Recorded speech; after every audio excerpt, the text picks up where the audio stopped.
بسم اللہ الرحمن الرحیم۔ ناظرین، میں ہوں سید مہتاب عالم اور آپ دیکھ رہے ہیں میرا یوٹیوب چینل انوار عالم۔ ناظرین، کامیاب خواتین کا سلسلہ جاری ہے، اس کی قسط نمبر 2 آج میں لے کر حاضر ہوا ہوں۔ انیس منصور مصر کے ایک مشہور ادیب گزرے ہیں۔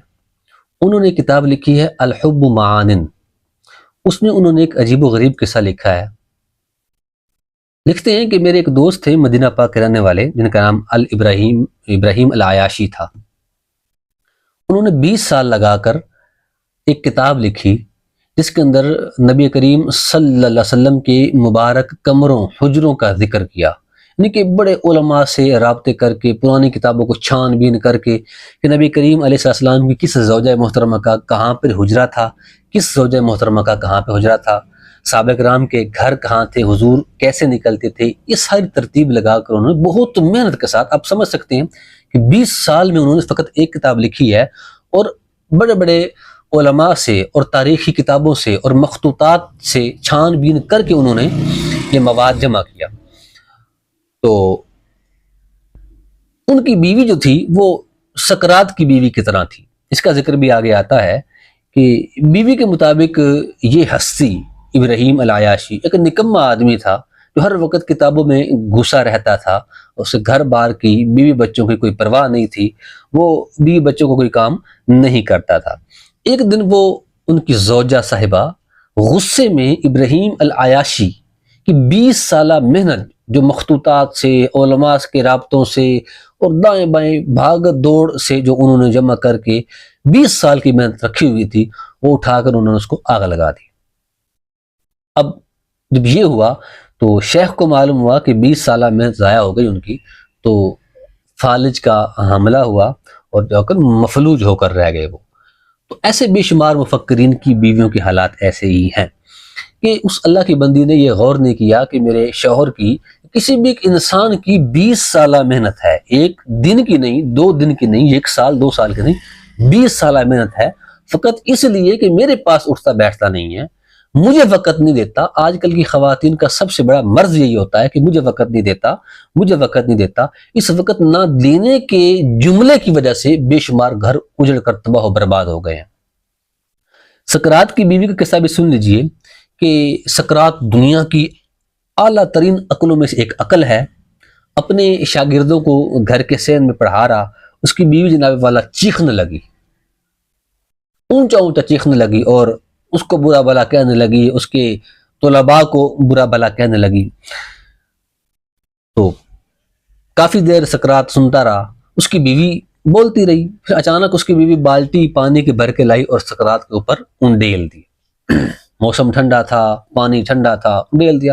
سکرات نے غصہ نہیں کیا، حکیم تھا، دنیا کے عظیم حکیموں سے ایک دانشوروں میں سے ایک دانشور تھا، اس نے غصہ نہیں کیا بلکہ اٹھا، کپڑے جھاڑ دیے اور کھڑا ہوا اور اپنے طلباء کو کہنے لگا کہ ضروری تھا کہ گرج کے بعد بارش بھی آتی، یعنی کہ جب بادل گرجتے ہیں تو بارش تو آنی ہی چاہیے۔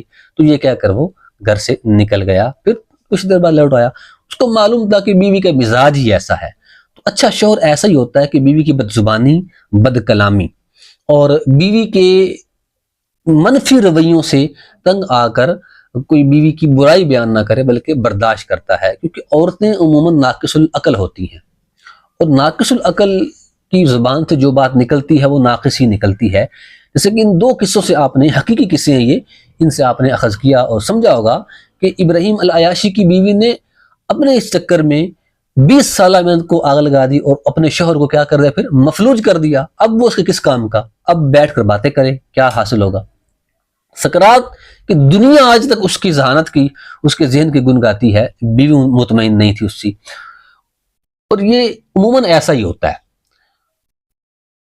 عموماً ایسا ہی ہوتا ہے کہ دنیا کے جو اعلیٰ دماغ ہوتے ہیں اور علماء ہوتے ہیں، ان کی بیویاں ان سے مطمئن نہیں ہوتی ہیں۔ ہوتا یہ ہے کہ وہ، ہمارے پنجابی میں کہتے ہیں گھر دا پیر ہولا ہوتا ہے، کہ گھر کا جو مرشد ہوتا ہے، جو گھر کا بندہ ہوتا ہے، اس کی اہمیت کم ہوتی ہے۔ لوگ اپنے شہر کے عالم کو، شہر کے مشہور شخصیت کو اتنا اہم نہیں سمجھتے جتنا دور والے سمجھتے ہیں۔ علماء کو اس بات کا خیال رکھنا چاہیے، اور بیویوں سے توقع بھی نہیں رکھنی چاہیے کہ ان کے ساتھ وہ ویسے ہی پیش آئیں، ان کی بیویاں، جس طرح ان کے مریدین، ان کے شاگرد ان سے پیش آتے ہیں، کیونکہ یہ ساتھ رہتے ہیں اور ہر وقت ساتھ رہتے ہیں۔ امام شعرانی نے بھی یہ بیان فرمایا ہے کہ غلام، بیوی اور بیٹا اللہ کے ولی کا فیض ویسے نہیں پا سکتے جیسا دوسرا پاتے ہیں، عوام پاتی ہے۔ غلام اس لیے کہ ہر وقت وہ اپنے مرشد کو، جو اللہ کا ولی ہوتا ہے، اس کی خدمت میں لگا رہتا ہے، اس کے کھانے پینے، اٹھنے بیٹھنے سونے کو دیکھتا ہے، اور وہ بار بار دیکھنے کی وجہ سے اسے ہلکا سمجھنے لگ جاتا ہے۔ بیٹا اس لیے کہ وہ باپ کو بطور باپ دیکھتا ہے، بطور اللہ کا ولی نہیں دیکھتا، تو فیض نہیں حاصل کر سکتا۔ اور بیوی اس لیے کہ وہ شوہر کو بطور شہوت دیکھتی ہے، اور یہ دیکھتی ہے کہ مجھ سے خواہش پوری کرتا ہے اور ہر وقت میرے ساتھ رہتا ہے، تو وہ فیض نہیں پا سکتی۔ تو تین ہستیاں، یہ تین لوگ ایسے ہیں کہ جو اللہ کے ولی سے بھی کما حق وہ فیض حاصل نہیں کر پاتے۔ عموماً بات ہو رہی ہے، ہر ایک کی بات ایسی نہیں ہو رہی ہے۔ بیوی عموماً جو ہے نا وہ شوہر سے مطمئن نہیں ہوتی ہے۔ ایک اللہ کے ولی تھے، ان کی بیوی بڑی بد زبان تھی۔ ایک مرید ان کے کتنے ملکوں کا سفر کر کے ملاقات کے لیے آئے، دروازہ بجایا تو پوچھا کون ہوں، کہا کہ میں جناب والا آپ کے شوہر کا مرید ہوں، ان سے ملاقات کے لیے آیا ہوں، اللہ کے ولی ہیں۔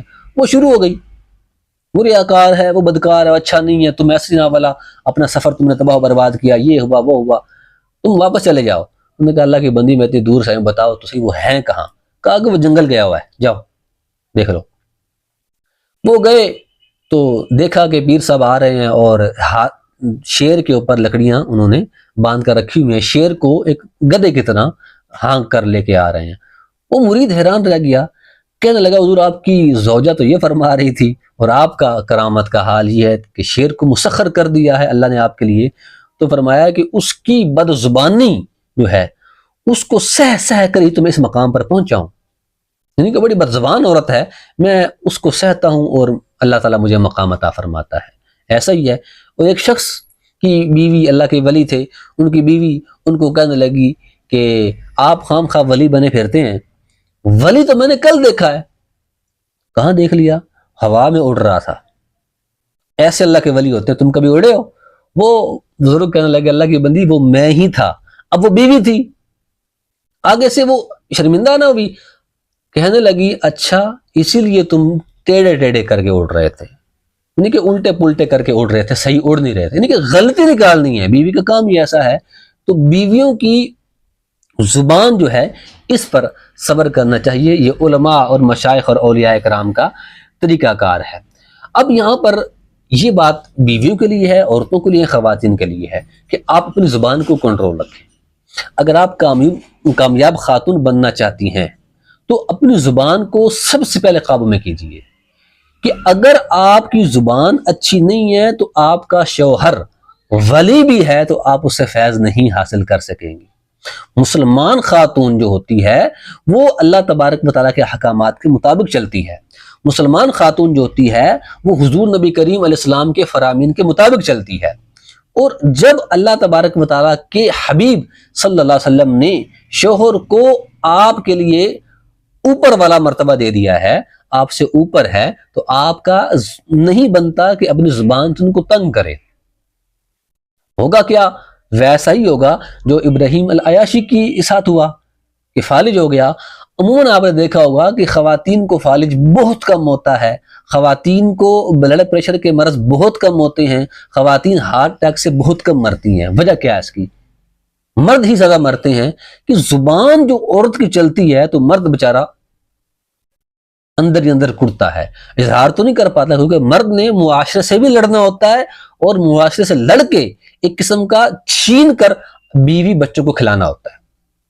زمانہ بھاگم دوڑ کا ہے نا، تو ہر جگہ وہی آگے ہوتا ہے، وہ پھر تھک ہار کے گھر آتا ہے تو پھر ادھر سے زبان چلنا شروع ہو جائے یا ادھر سے فرمائشیں ہونا شروع ہو جائیں، تو اس لحاظ سے وہ بندہ جلد بوڑھا ہو جاتا ہے، اور پھر اس پر بلڈ پریشر کے اور ہارٹ اٹیک کے مسائل بھی زیادہ ہوتے ہیں۔